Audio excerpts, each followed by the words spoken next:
Last few weeks, national headlines have broke around Somali-owned large-scale daycare and home healthcare fraud cases in Minnesota. Involved alleged misuse of hundreds, some even billions of dollars, taxpayer dollars intended for public assistance programs. At the same time, the United States continues funding foreign conflicts while the U.S. national debt has now surpassed over $34 trillion, according to the United States Treasury. Inflation has quietly eroded roughly 20% of the average purchasing power of every American since 2020, based on the Bureau of Labor Statistics CPI data. And according to Forbes, a record number of Americans, over 8 million, over 9 million, are now working multiple jobs, not for ambition, but for survival. Yet the message to working families never changes. Pay more, ask less, move on. Before we get any further, comment overtaxed if this feels familiar, because this conversation hits differently for me. I served in the United States Marine Corps and deployed to Operation Restore Hope in Somalia, 1992 and 1993, on a humanitarian and peacekeeping mission supporting United Nations efforts inside the failed system. When systems lack stewardship, innocent people suffer first. That's true also overseas, and it's also true at home. The Bible states very plainly in 1 Corinthians chapter 4, verse 2, moreover, it is required of stewards that they be found faithful. And today, I'm not here to make a political argument. I'm not telling anyone to stop paying taxes. Let's get this clear. Federal income taxes are mandatory by law. That authority comes from Article 1, Section 8 of the U.S. Constitution. The 16th Amendment, ratified in 1913. Internal Revenue Code Section 1, which imposes income tax. Internal Revenue Code Section 61, defining gross income. Internal Revenue Code Section 6012, requiring tax returns to be filed. Now, the phrase voluntary compliance, which many of you may have heard right now, used by the IRS, refers to self-reporting, not optional payment. But here's the part that most people are never taught. Overpaying your taxes due to ignorance, now that's optional. If that sentence already challenges your thinking, comment the word control below. I'll unpack this in this episode. Let's get started in 3, 2, 1, let's go. Who are we? Hey, 7-figure squad. Where we go? Run it up, run it up. Now, there are narratives online, you hear it on social media, suggest that Americans can, quote unquote, opt out of paying taxes. Now, I understand the frustration behind these ideas, especially when fraud, when waste, mismanagement dominate the news cycle. But refusing to understand the system doesn't punish institutions, it punishes families.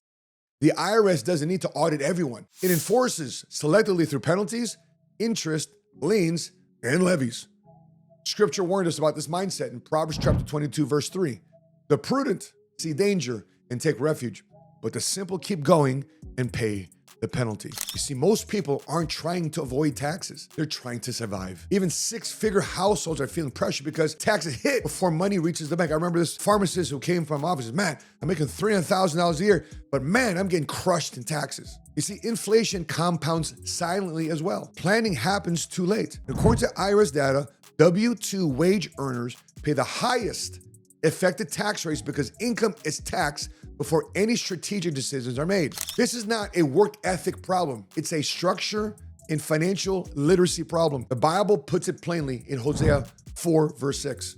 My people are destroyed for lack of knowledge. Let's be frank about something most people never stop to add up. Americans don't just pay income tax. We pay taxes at every stage of life. Most households are paying, often at the same time, federal income tax, state income tax, unless you live in states like Texas or Florida or Nevada, payroll taxes for Social Security and Medicare, sales tax on nearly everything you buy, property taxes whether you own and maybe your landlord's baking in the taxes inside the rent payment, gas taxes every time you drive, vehicle registration and inspection fees, excise taxes on utilities, phones, alcohol, and fuel, capital gains taxes when assets are sold, estate and inheritance taxes at death, and this is taxation at earning, spending, owning, investing, sadly, dying. So when people feel squeezed, it's not because they're irresponsible, it's because the system pulls their money from every direction. And this is where frustration intensifies.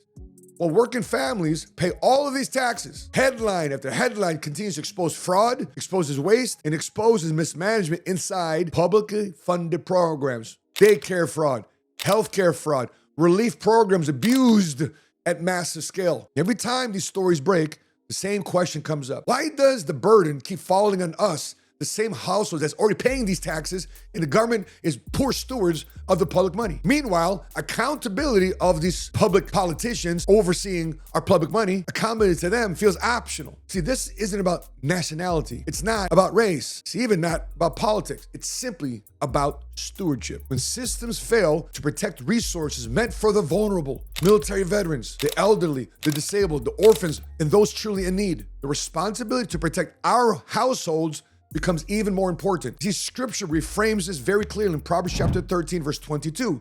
The wealth of the sinner is stored up for the righteous. You see, stewardship doesn't mean anger. It means wisdom. You see, tax planning is not cheating. It's not hiding income. It's not about loopholes. The U.S. tax code, in my opinion, is a behavioral reward system. It will incentivize those that create value, those that take risk, those that have business ownership, those that have employment, long-term planning, household protection. If you don't plan, you default into the highest tax exposure by design. Or scripture reminds us in Proverbs chapter 21, verse 5, the plans of the diligent lead surely to abundance. Now, this is why geography in the United States matters. California, top income tax state rate, 13.3%. Texas state income tax rate, 0. This difference alone can preserve millions of dollars during a business exit. A good friend of mine, we just talked last week, he moved from San Diego to Dallas, Texas. 4 years ago, he did this because he's planning to sell his company. And the big reason why? Because if he domiciled still in California versus domiciling in Texas, he'd have to pay the 13.3% tax on a $40, $50 million exit. But he's in Texas, 0. And also, this is why retirement structures matter. 401k plans originated in the late 1970s as executive compensation tools, not mass market retirement solutions for the average Joe. You see, most Americans default into limited options. They experience what they call yield disparity. In other words, people at higher level executives make more money versus those at the rank and file. These folks at the higher income levels, because they have access to natural financial literacy and conversations, have higher yield on their 401k than those with lower financial literacy because they don't necessarily know what questions to ask. Many people face full taxation on withdrawals from their retirement accounts. And tax deferred does not mean later on down the road, it's tax-free when you now need to use the money. Sections of the tax code exist by design, not by accident. For example, Internal Revenue Code Section 101A, life insurance death benefit treatment, no tax. Internal Revenue Code Section 72E, distribution rules of life insurance. Internal Revenue Code Section 7702 defines what qualifies as life insurance. Now, these structures exist because the government encourages discipline, protection, long-term thinking, and those taking care of themselves versus leaning on the government. You see, scripture aligns perfectly here in Proverbs 13, verse 22. A good man leaves an inheritance to his children's children. In one of my favorite books, Lower Your Taxes Big Time, Sandy Bodkin opens with a provocative statement about home-based businesses. Not to cheat the system, but because business owners gain access to deductions tied to contribution and risk. The tax code favors contributors over consumers. Matter of fact, the first chapter of his book, Why You Be Brain Dead, Why You're Not Starting a Home-Based Business. Why? As most people are starting a second job, smarter people that read his book start a side business. Why? Tax deductions exist in addition to you finding ways to control your income. That first chapter sets everything for the rest of the Lower Your Taxes Big Time. The key here is that people have to realize, which many don't, unfortunately, that we have two tax systems in this country. And when I say that, everybody says, oh, one for rich and one for poor. And that just isn't true. There's one to make you rich, and there's one to basically take your money and make you poor. The one to make you poor is the one for employees. Because basically they get very little deductions. We just had this tax reform law that was passed in 2018. Almost nothing came for employees. In fact, if anything, they took things away.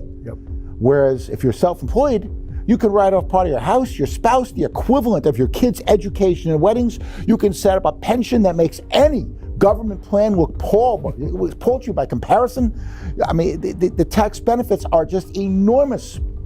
Not to mention the fact that under the new law, if you're self-employed or an independent contractor or anything like that, you can avoid literally up to 20% of your net income and not have to pay tax on that. Can't do that as an employee. In Ecclesiastes chapter 9, verse 10, it says this, whatever your hand finds to do it with all your might. Now, I'm not a CPA. I don't file tax returns for clients, but I'm sharing what I've done helping over 225,000 families through a national insurance agency over the past 10 years. Families who maintain control, they don't guess.